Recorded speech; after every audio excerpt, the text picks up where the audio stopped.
सुप्रभात बच्चों।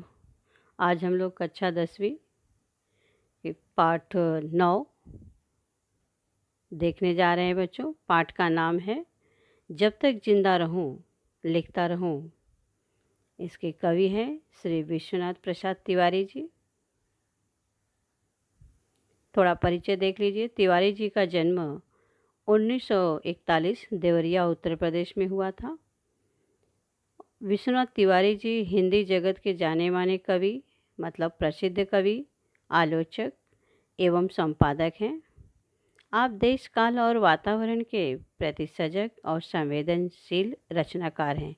इनकी प्रमुख रचनाएं हैं बच्चों फिर भी कुछ रह जाएगा, कविता संग्रह है और अज्ञेय पत्रावली निबंध है, अंतहीन आकाश यात्रा वर्णन है, अमेरिका और यूरोप से एक भारतीय वन ये भी यात्रा स्मरण है, अस्थि और भौति आत्मकथा तथा बातचीत साक्षात्कार है।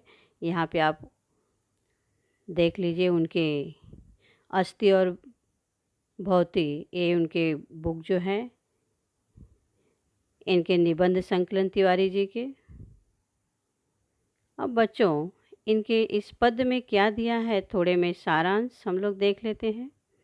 प्रस्तुत साक्षात्कार में विश्वनाथ प्रसाद तिवारी जी ने हमें ये बताया है बच्चों कि तत्कालीन राजनीतिक सामाजिक परिस्थितियों में किस प्रकार से प्रश्न उन्होंने पूछा है और इन सभी का जीवन एवं लेखन पर कितना और किस तरह असर पड़ता है, प्रभाव पड़ता है, इसे उन्होंने साक्षात्कार अर्थात इंटरव्यू के माध्यम से बताने का प्रयास किया है। इनकी रचनाएं बच्चों आप देख रहे हैं, इनकी पुस्तक।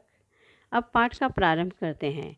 पहला ही प्रश्न तिवारी जी अर्थात बच्चों विश्वनाथ प्रसाद तिवारी और अमृतलाल नागर अर्थात नागर जी का ऐसा उल्लेख किया गया है। पहला ही प्रश्न लेखक पूछते हैं, नागर जी मैं आपको आपके लेखन के आरंभ काल की ओर ले चलना चाहता हूँ। जिस समय आपने लिखना शुरू किया उस समय का साहित्यिक माहौल क्या था, ऐसा प्रश्न पूछते हैं लेखक। तो बहुत अच्छे ढंग से उत्तर देते हैं। नागर जी कहते हैं, लिखने से पहले मैंने बहुत पढ़ा। आरंभ में मतलब शुरुआत में मैंने कई कवियों के पुस्तक पढ़े, जैसे स्नेही जी, अयोध्या प्रसाद उपाध्याय की कविताएं पढ़े और घर में हमारे 2 पत्रिकाएं आती थी जो हमारे पिताजी मंगवाते थे। एक का नाम था सरस्वती और दूसरी पत्रिका थी गृहलक्ष्मी। वो भी हम हमेशा पढ़ते थे और मुंशी प्रेमचंद का साहित्य और कौशिक का भी साहित्य आरंभ में मैंने पढ़ा और बंकिम के उपन्यास भी पढ़े और उसके बाद मैंने लिखना शुरू किया है। ठीक है। और देशी संग्रह विलायती ये उन्होंने 1930 के आसपास पढ़ा था।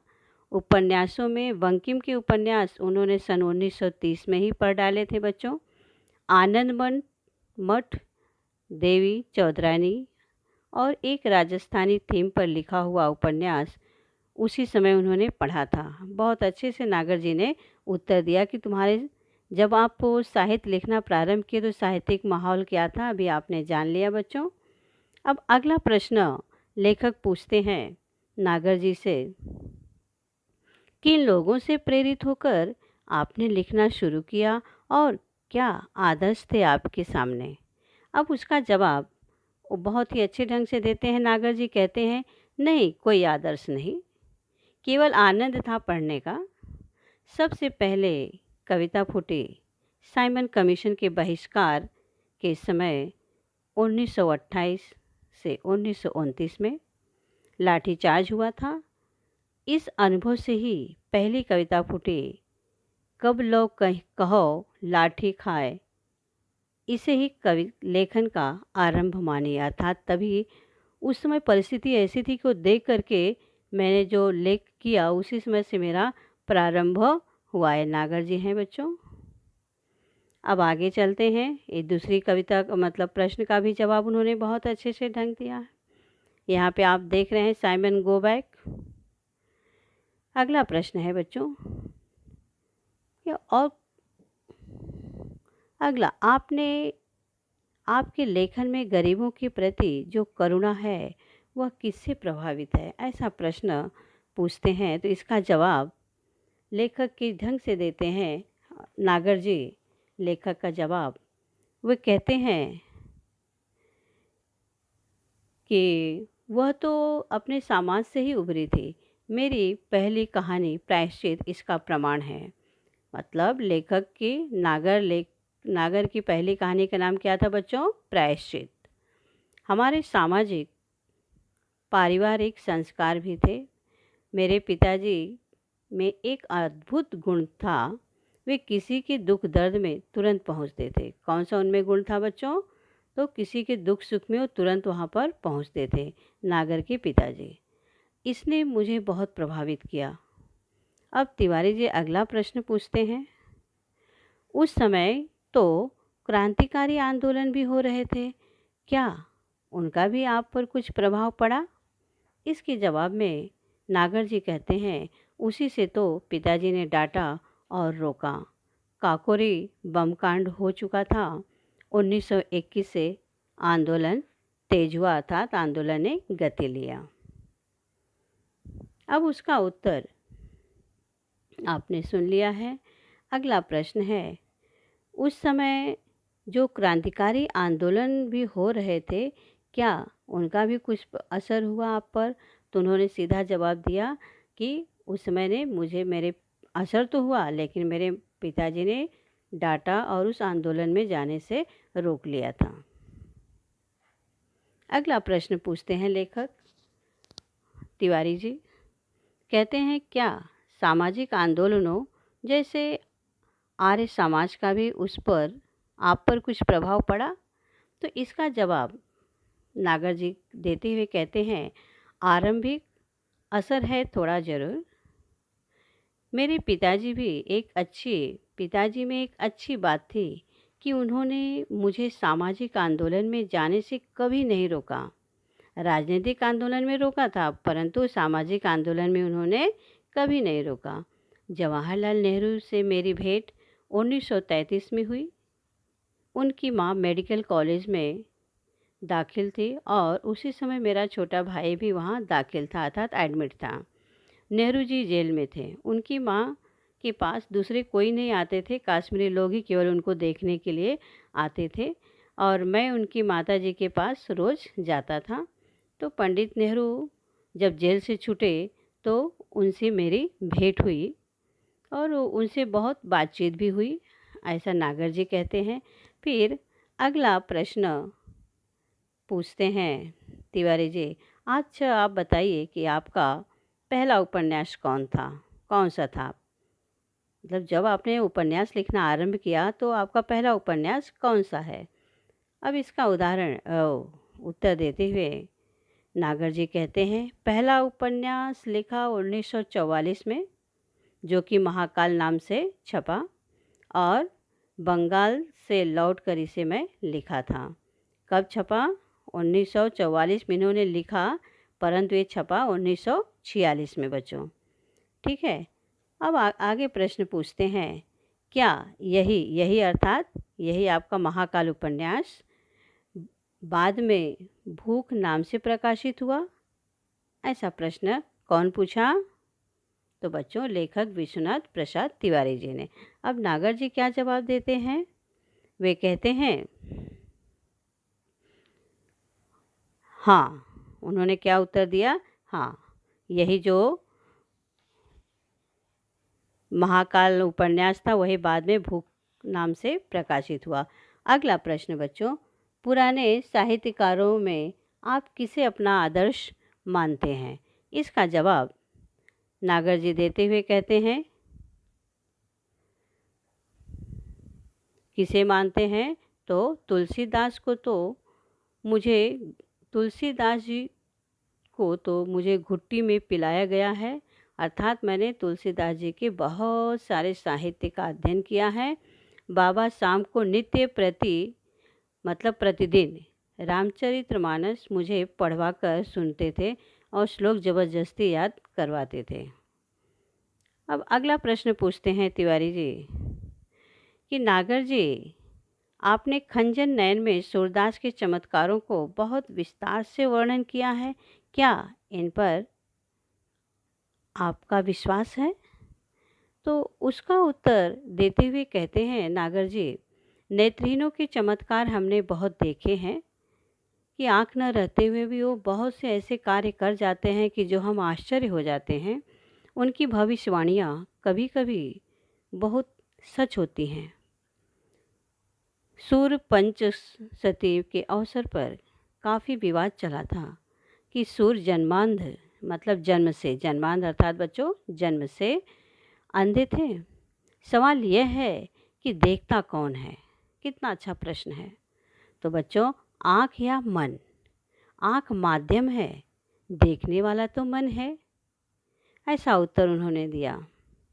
अब अगला प्रश्न पूछते हैं, आपने क्या आपने क्या कभी अपने लिखने का सार्थकता की परख की है? तभी इसका उत्तर देते हुए वे कहते हैं लेखक, हाँ, मेरे पास बहुत से पत्र आते हैं मेरे उपन्यासों के बारे में, खास तौर से जिनसे पाठकीय प्रतिक्रियाओं का पता चलता है कि जो पाठक हैं पढ़ने पे उनको कैसा लगा। उनके जो कमेंट्स आते हैं उससे मुझे पता चलता है। अब अगला प्रश्न बच्चों तिवारी जी पूछते हैं कि नागर जी, आपने भ्रमण तो काफ़ी किया है। भ्रमण अर्थात घूमना। बच्चों, लेखक और कवि एक जगह पे नहीं होते हैं, वो अलग अलग जगहों पर स्थानांतरण करते हैं। तो अंदर अलग अलग जो फीलिंग निर्माण होती है उसे ही काव्य या लेख के रूप में लिखते हैं। इसीलिए कहते हैं कि आपने भ्रमण तो अधिक किया होगा। तो नागर जी उदाहरण देते हैं, हाँ, पूरे अखंड भारतवर्ष का, पेशावर से लेकर कन्याकुमारी और बंगाल से लेकर कश्मीर तक मैंने सभी जगह यात्रा किया। और इस यात्रा से मुझे यह लाभ हुआ कि मैंने कैरेक्टर, चरित्र बहुत देखे और उनके मनोविज्ञान को भी समझने का मौका मिला। अलग अलग जगहों पे अलग अलग लोगों के चरित्र, पहनावे, बोली, भाषा, हर चीज़ों का मुझे समझने का अवसर मिला। अगला प्रश्न पूछते हैं तिवारी जी, अपने समय के लेखकों में आप किसे अधिक पसंद करते हैं? तो उत्तर में कहते हैं, अगर दिल से पूछो ना तो एक ही आदमी, उसे बहुत प्यार करता हूँ, वह है रामविलास शर्मा। प्रभात कुमार मुखोपाध्याय का संग्रह देसी और विलायती अगर मिल जाए तो फिर पढ़ना चाहूँगा। मतलब इतना अच्छा उनको वो लेख लगता है, देसी और विलायती। बदलते हुए समाज, भारतीय समाज के सुंदर चित्र हैं उसकी कहानियों में। टाइस्टन और चेखव की रचनाएं भी मुझे बहुत प्रिय हैं, ऐसा नागर जी कहते हैं। फिर आगे प्रश्न पूछते हैं। अच्छा, आप ये बताइए, अगला प्रश्न मैं आपसे पूछ रहा हूँ, आपने तो पत्रों का भी बहुत संकलन किया है। संकलन करना बच्चों, संग्रह करना, संकलन, संग्रह, इकट्ठा। मतलब तिवारी जी पूछते हैं, तो आपके पास बहुत सारे पत्र भी आपने इकट्ठा करके रखा है? तो नागर जी कहते हैं, हाँ, बहुत। पत्रों का संग्रह भी काफ़ी है, लेकिन वह व्यवस्थित नहीं है। मैंने प्रत्येक जाति के रीति रिवाज भी इकट्ठे किए हैं। इसके लिए घूमना बहुत पड़ा। बूढ़ों से सुनकर भी बहुत कुछ प्राप्त किया है। गदर के फूल के लिए मुझे बहुत लोगों से मिलना जुलना पड़ा। कौन सा लेख लिखने बच्चों? गदर के फूल। इसमें उनको बहुत जगह भ्रमण करना पड़ा जानकारी हासिल करने के लिए। अब आगे देखिए बच्चों, अगला प्रश्न जो पूछते हैं, आगे का प्रश्न लेखक पूछते हैं कि नागर जी, क्या आप मन और प्राण को अलग अलग मानते हैं? तो नागर जी कहते हैं, हाँ, प्राण तो मन से अलग करना पड़ेगा। मन की गति आगे तक है, प्राण को वहाँ तक खींचना पड़ता है। मन एक ऐसा निर्मल जल है जिससे जीवन के संस्कार रंगते हैं। मन प्राण से ही सधता है। कितना अच्छा जवाब दिया है इन्होंने। फिर बाद में आगे प्रश्न पूछते हैं। आगे प्रश्न फिर लेखक पूछते हैं, सुर में आपने मन को ही पकड़ा है। नागर जी कहते हैं, हाँ, सुर ने एक जगह लिखा है। सुर अर्थात बच्चों सूरदास जी। यहाँ सुर का अर्थ है सूरदास जी जो रामचरितमानस लिखे बच्चों, ठीक है। सूरदास के एक जगह सूरदास ने एक जगह लिखा है, मैं दसों दिशाओं में देख सकता हूँ। देखिए, अंधे होकर के भी उन्होंने एक जगह ऐसा उल्लेख किया है कि मैं अंधा होने के बावजूद भी मैं दसों दिशाओं को अच्छी तरह देख सकता हूँ। जब पूरी प्राण शक्ति एक जगह केंद्रित होगी तो इंटरव्यू आई आई बनाएगी, मतलब इंटरव्यू आई बनाएगी, मतलब आँख और भी केंद्रित होगी। अब तिवारी जी कहते हैं, अगला प्रश्न तिवारी जी पूछते हैं, नागर जी, हम लोगों ने आपका बहुत समय लिया, बल्कि आपकी उम्र और स्वास्थ्य का भी लिहाज नहीं किया, मतलब ख्याल नहीं किया कि आप बूढ़े हो चुके हैं और आपको थोड़ा आराम की ज़रूरत है। हमें ये भी ख्याल नहीं रहा, आपका समय हमने बहुत ले लिया, इसलिए आप माफ़ कीजिए। तो नागर जी उत्तर देते हैं, अरे कोई बात नहीं, स्वास्थ्य ठीक है मेरा। पत्नी की मृत्यु के बाद एक टूटन आ गई थी, मतलब एक अकेलापन महसूस हो रहा था। लेकिन फिर मैंने सोचा कि लिखने के सिवा और चारा ही क्या है। तुम लोग यह मनाओ कि जब तक जिंदा रहूं लिखता रहूं। ऐसी अपनी महत्वाकांक्षा लेखक के सामने व्यक्त करते हैं कि लेखनी ही मेरी संगनी है।